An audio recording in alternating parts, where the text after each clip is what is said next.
Yung ating kalabaw, oh, na si Bugoy. Ang pabalik ni Bugoy dito sa ating area. Pero siguro malungkot sa mga kaprobinsya kasi kasama niya si Tisay sa matagal na panahon. Mula na nabili natin dati si Tisay dito sa ating area hanggang pinalagaan natin sa iba, magkasama pa rin sila. Pero ngayon na nakabalik si Bugoy dito sa atin, mawalay na sa kanya si Tisay. Kasi si Tisay, si bird passer na po yung mga alaga. Pero paminsan-minsan magkita pa rin sila kasi malapit lang si bird passer dito sa atin. Sa mga hindi po nakapanood sa nating mga video, yung dalawa nating kalabaw na si Bugoy at si Tisay, dinala po dito sa ating area para ibinta sana. Pinapunta natin dito yung kumprador, tapos hindi po nagkasundo sa presyo, medyo alanganin pa sila ibinta. Kasi yung ganyan kalaki, mura lang basta wala pang trabaho na nalalaman. Kasi si Bugoy hindi pa siya marunong maghila ng karosa, hindi pa nga siya nagpasakay, at tapos naila pa siya at hindi siya na paamo sa nag-alaga ba. Doon lang sa bundok ang trabaho, pinapaso lang siya sa gilid, tapos wala na, nilipat yung tali niya sa kabila, tapos wala na, hindi siya hinimas-himas, hindi siya pinanakis, kaya mailap siya. Lalo na si Tisay, andun si Tisay, oh. Tapos pag ibinta natin sila, mura lang, hindi siya madaling mabili sa pang-alagain na presyo kasi mailap. Yung tao, pag maghanap sila ng mga kalabaw na pang-alagain, hanapin nila yung kalabaw na maamo, tapos marunong na maghila ng karosa or marunong na mag-araro. So ang nangyari po dito, instead na ibinta natin silang dalawa, ako lang yung nagbayad, binigyan ko lang ng share yung nag-alaga. So hindi natin sila naibinta. Tapos si Tisay, na tipuhan siya ni bird passer. Si Tisay yung gustong alagaan ni bird passer. So ang nangyari, si Tisay ang mapunta sa kanya, so yung kalabaw niya yung ibinta namin. At hindi pa siya kinuha ni bird passer, si Tisay. Mamaya kunin na yan. Siguro malungkot yan kasi pagdating niya doon sa area ni bird passer, siya lang mag-isa. Pero si Bugoy, marami pong kasama si Bugoy dito sa ating area. Pangalawang balik na niya dito sa atin ngayon.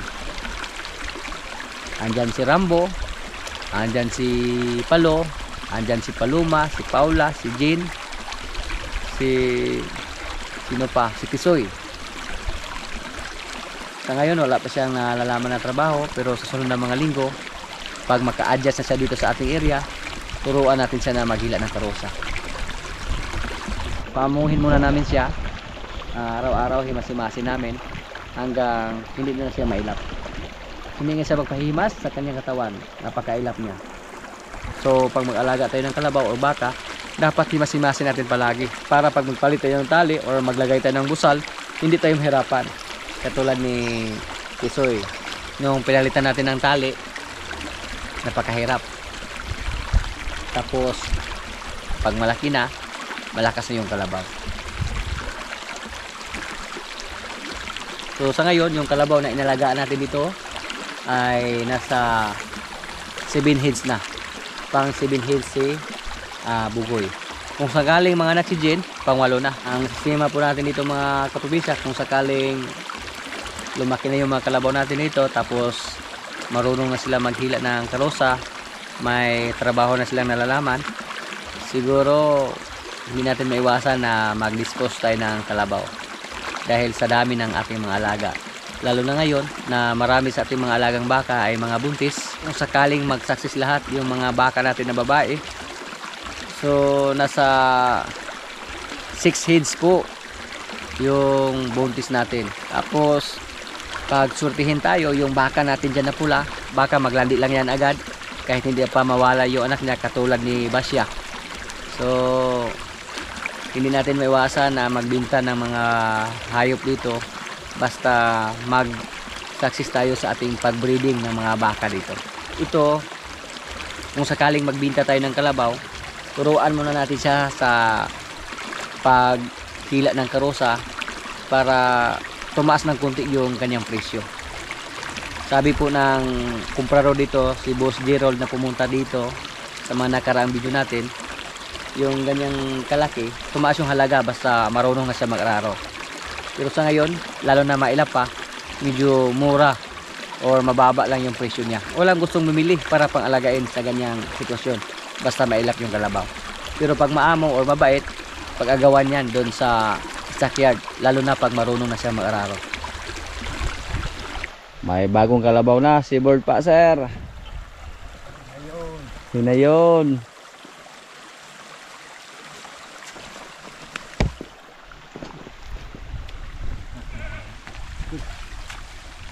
Kasihan gina.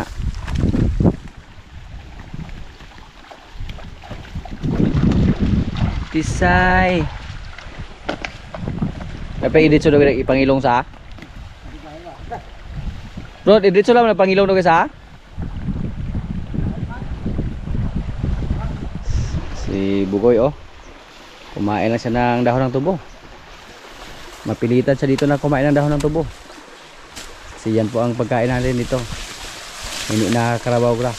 Doon sa area nila, Carabao grass po yung kinain niya. Pero hindi siya masyadong mailap na palagi siya nakakita ng tao dito ngayon. Bogoy. Murag gamay kaya sa pabrudza sa ilong.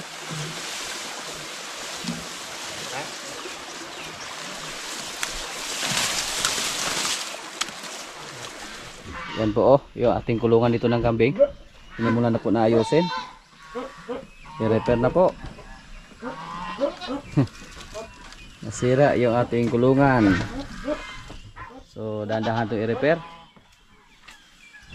Good news po.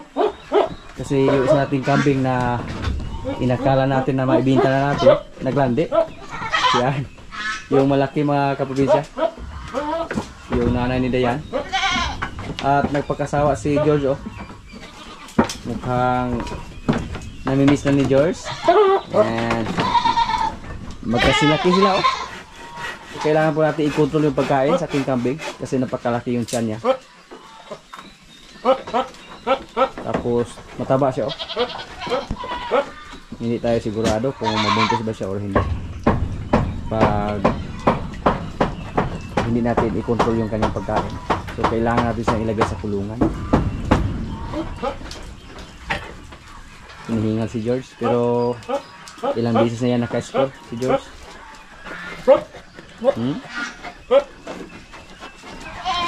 George, thank you George ha. Magdagdag ka naman dito ng mga anak. Ngayon George, 17 yung anak mo. Ngayon na may naglandi sa ating mga kambing, asahan po natin sa sunod ng mga araw na may maglandi na naman. Hello. Yung tatlo nating kambing dito. Hindi lang natin pinadidi ng gatas. Pati yung 4 na anak doon. Hindi natin pinadidi ng gatas kasi ayaw nilang lumidi. Pero balak ko po na turuan sila para tumaba yung mga katawan nila. May score naman siya. Kailangan to na ilagay sa kulungan para makontrol yung pagkain niya. Kasi pag nasa labas lang siya, kain siya ng kain. Ari na ibutang Diyos ha.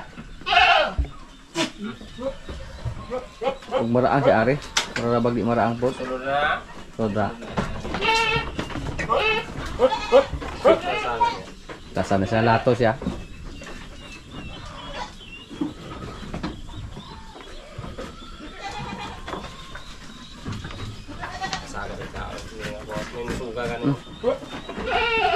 Di sini sepakan ono bero. Lagi upahan. Marah. Ay kay Mori. May hari bere. Rumah. Ka. Hari-hari Murag mo ulag pula sa hapit oh, kay ga simot-simot na siya. na tayo sa galing ha. Asan to? Tuina na tong kuan kay. Lita kay Diyos oh. So, ikaw ra mo kung gisugong maron lawa. Sunod lain na po. Yung lalaki natin kami nito. Mga buwerto sila.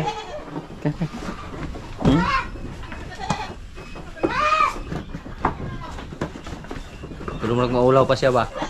Mukhang malapit na rin ito maglandi oh. Pero nahihiya pa siya kay George. Kaya maulaw, mahupo kay nama kay Hot Mama. Ah. Ah.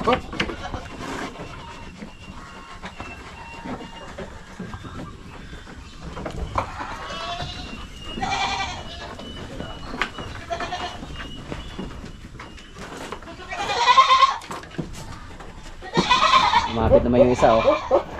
Sige. Kung adlaw mo ulag yun siya. Ay. Kagwapo ni George. Poging pogi.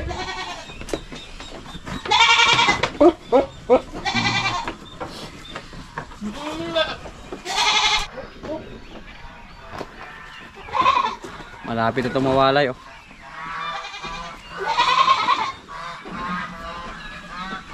Tiga lang kayo, eh.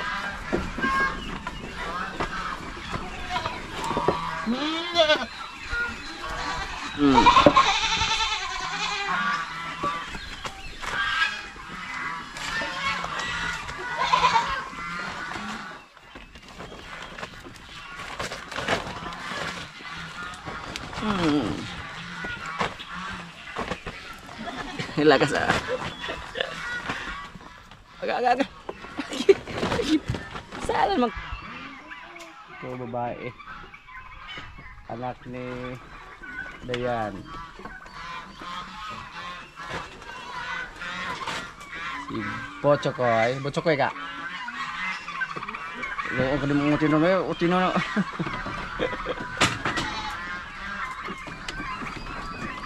Hello, George. Lumabas si George. Amoy na yung pa natin. Me.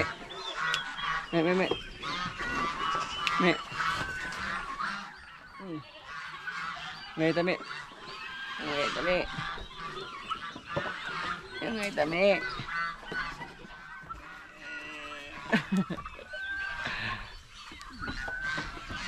Sungay kang papali mo na ron, alcohol. Yung mga alaga natin pato, oh. Pabo. Yung mga maliliit, naligo yung iba, oh. Naligo yung iba sa pool. Nakakali tingnan yung mga sisiw na maligo sa tubig.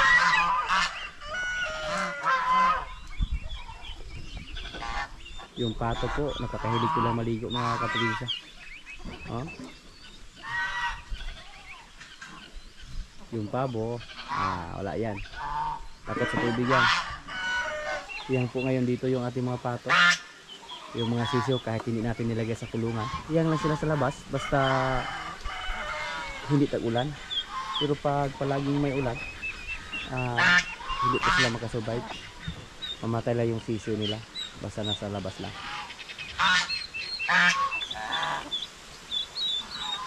Maliit na pabo.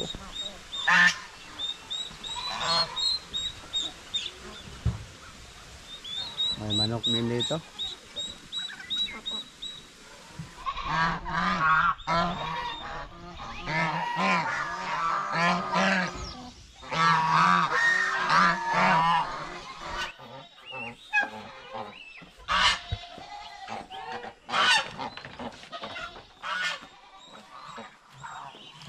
May mga pato naman na naglimlim. Sisiw ng pato. Tapos may napisa naman sa mga itlog ng ating bigala mga kapatid. Pero 12 lang yung sisiw. Out of 48 pieces, 12 lang yung napisa. Pero nung tinignan natin yung ibang itlog ng bingala na pinalimliman natin, mukhang hindi pa naman sila nabulok. So sana may napisa pa or may malagdag pa sa susunod ng mga araw.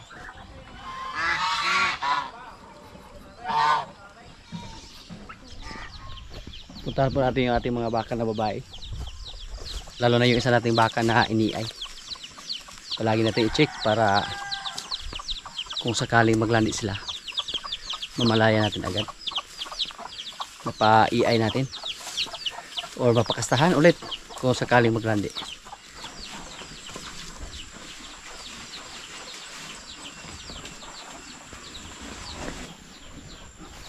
Noong una po mga kaprobinsya, nung hindi pa natin napacheck yung ating mga baka dito kung buntis ba sila or hindi, puro lang tayo hula-hula.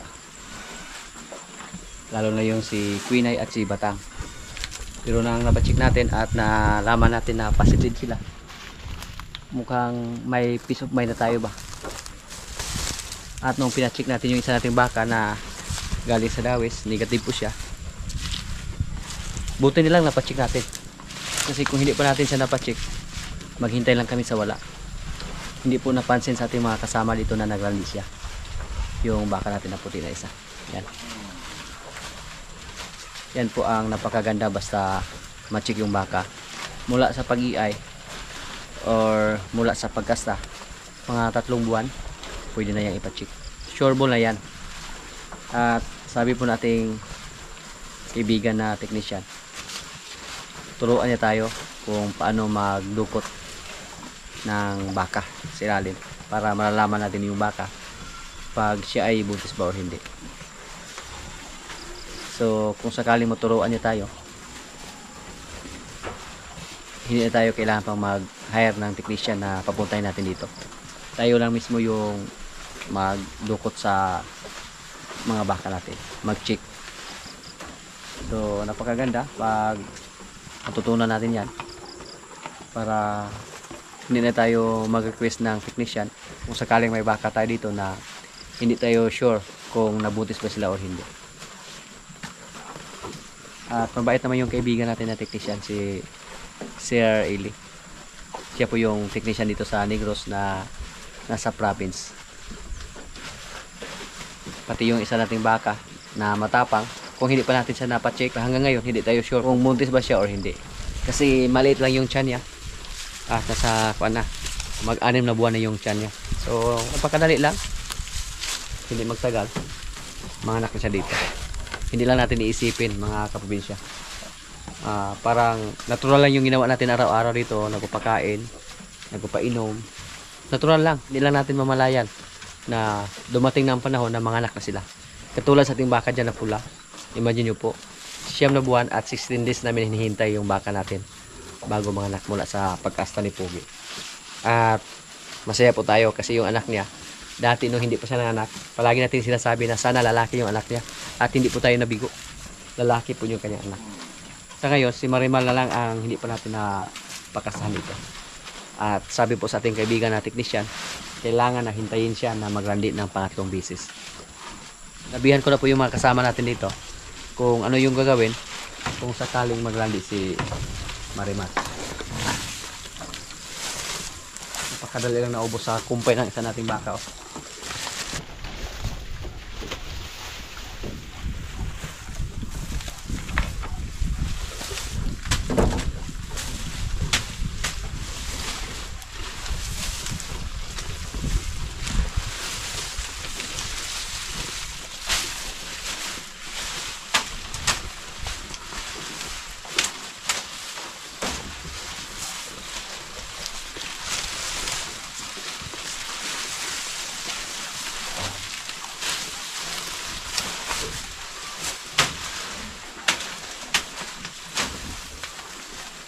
Kinontrol po namin yung pagkain nila na hindi sila tumaba ng husto. Kasi pag tumaba sila ng husto, hindi po yan advisable sa mga baka na mga buntis or mga bagong kasta pa lang. Dapat yung katawan nila tamang-tama lang. Hindi naman pwede na sobrang payat nila. Kasi hindi yan maglandi. Pag hindi kondisyon yung katawan nila. Dapat kondisyon lang yung katawan. Yung mga baka na dumalaga, pag hindi magbuntis tapos palagi lang maglandi, ang tawag po dito sa amin, amasog.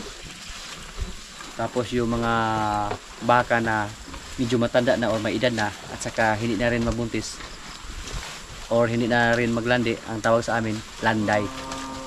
Landay na. So 4 po sila dito mga kaprobinsya. Pang-5 si Marimar. At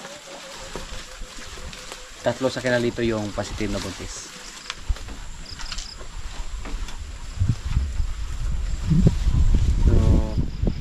Yung baka natin na si Batang, January, February, March, nasa 3 buwan na po siyang buntis. Si Quinay, nasa 2 buwan. Yung isa dito na matapang, nasa 6 na buwan.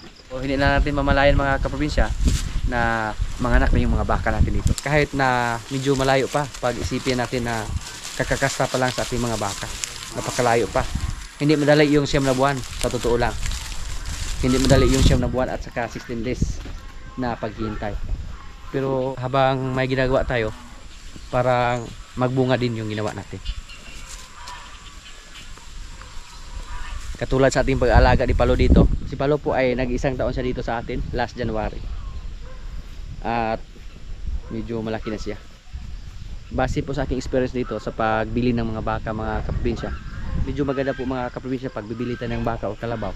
Nasa mga lagpas 1 taon or 1 taon na yung edad nila. Kasi sureball na tayo dyan na hindi sila maatas. Yan po ang tawag sa amin. Hindi katulad sa mga bagong walay pa lang. Lalo na pag hindi natin alam kung ano yung history sa mga baka o kalabaw na nabili natin. Basta mga maliliit pa lang. Pero katulad po dito sa amin na nakabidyo po lahat yung mga trabaho natin dito. Kailan sila nanganak, ano yung ginawa natin. So napakadali lang natin malaman yung history.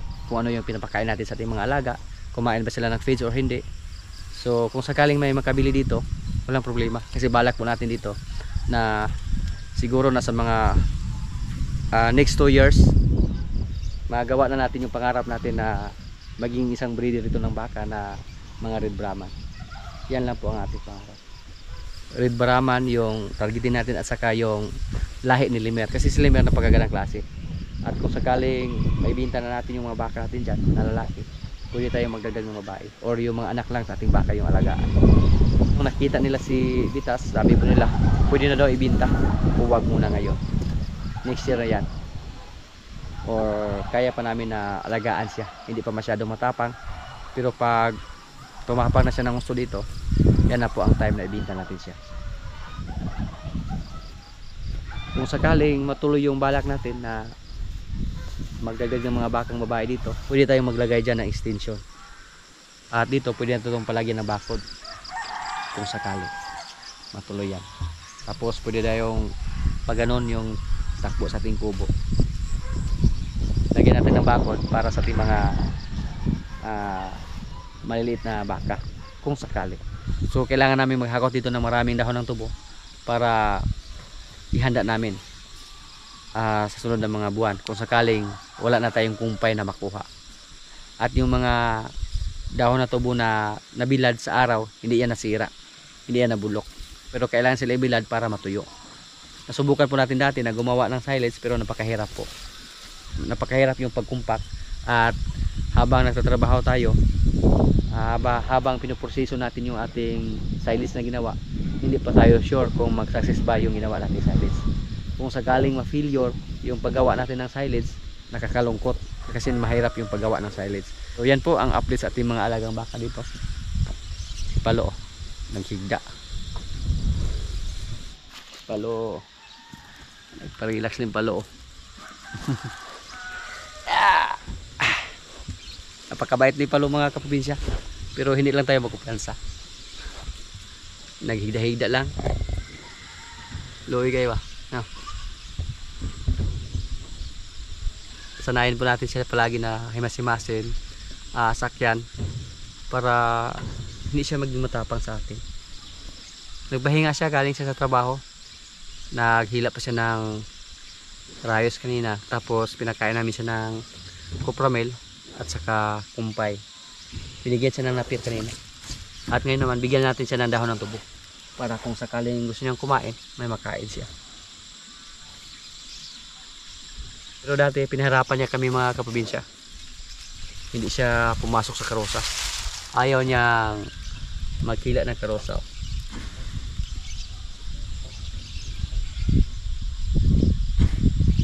Si Bugoy, turuan din natin siya na maghila ng karosa.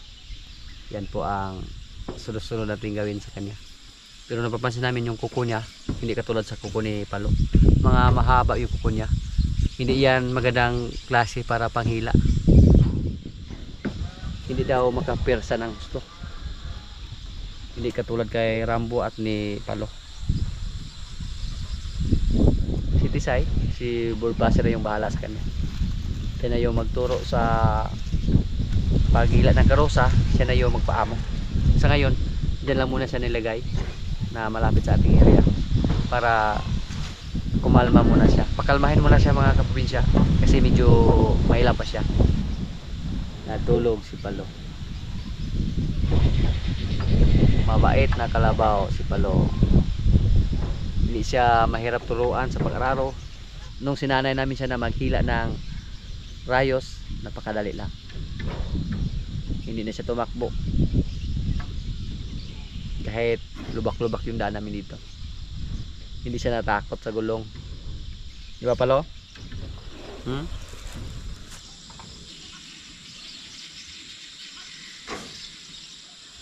Palo. Buta ginong ba? Gwapo ginong. May nakita tayo na palo doon sa bundok. Napakagwapo mga kaprobinsya. Kaya pangarap natin dito na maiay ng buffalo yung ating mga babaeng kalabaw dito. Si Paula at si Paloma. Yan po ang pangarap natin. Dinilaan tayo ni Palo. Sige. Amoy palo na tayo. Amoy kalabaw na.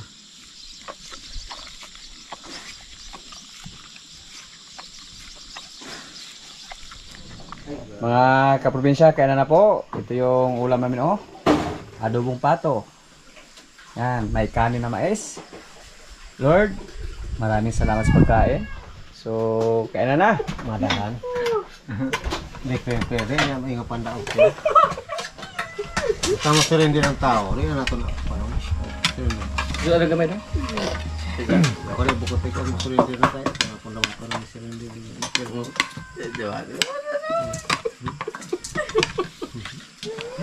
Wala ako magpagano. Hagit ka na gini mo inas.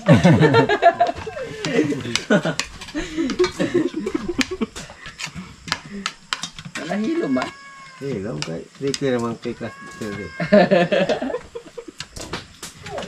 Ito mo clear na. Mo na siya. Ano na sa dapat siya. Jadi ng post siya. May kayo na lang kung pwede kas-tikas. Wala. Wala mo ka pwede kununin mo noy. Wala ay pulang ko. Pulang magi. Kala chance. Yung matag kag chance no? Taga. Iya. Gak mo ka ng pwede. Uy, si Kro-Kro. Ha? Betong?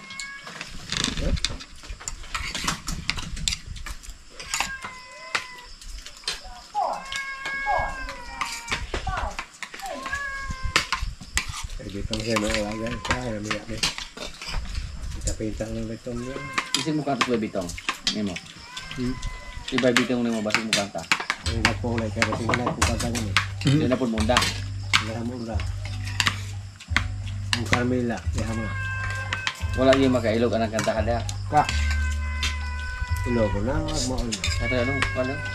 Ano?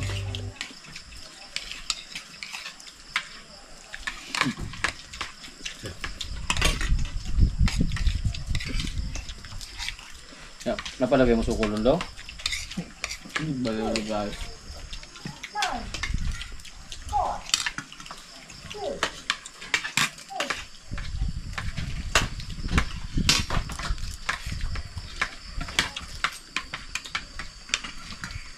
Normal mo nang kita tilaw yung saktong gula. Ka. Ah, mo ko bang ka. Sakaya na ba ba? Ya, ko ba? Ano ba yung kasakay ko ba? Sakay ko na.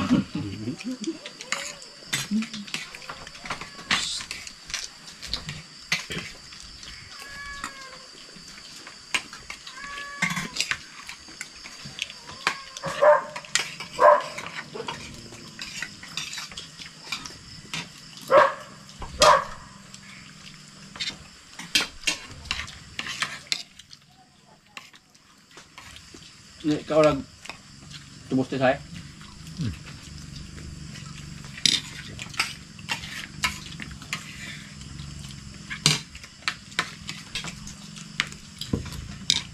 Do. Yung makikita sa mga naman.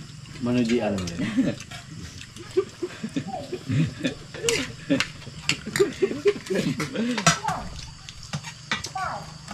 Dogs man na mo.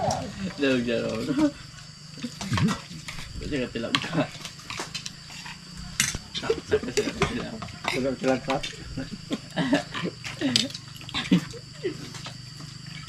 Ingon mo isingaw. Yun.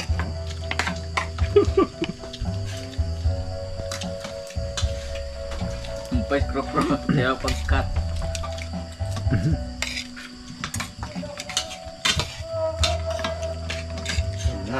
Na. Ayun mo na pare no eh.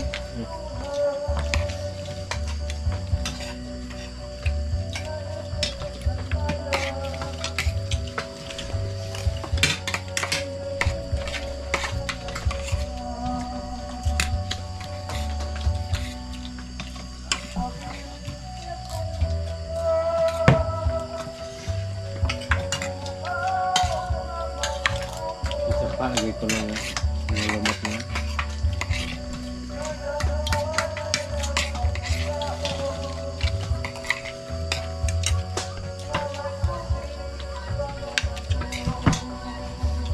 Lang.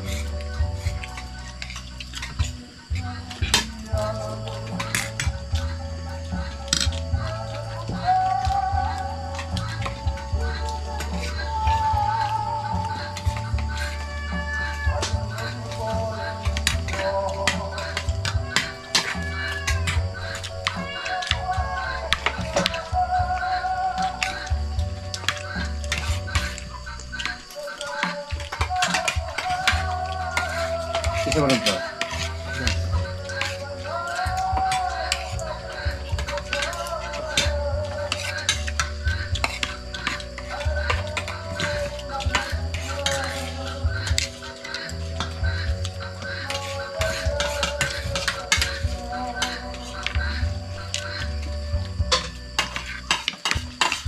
Ano po? Dali, ikaw lang ba? Nalagay pa ano?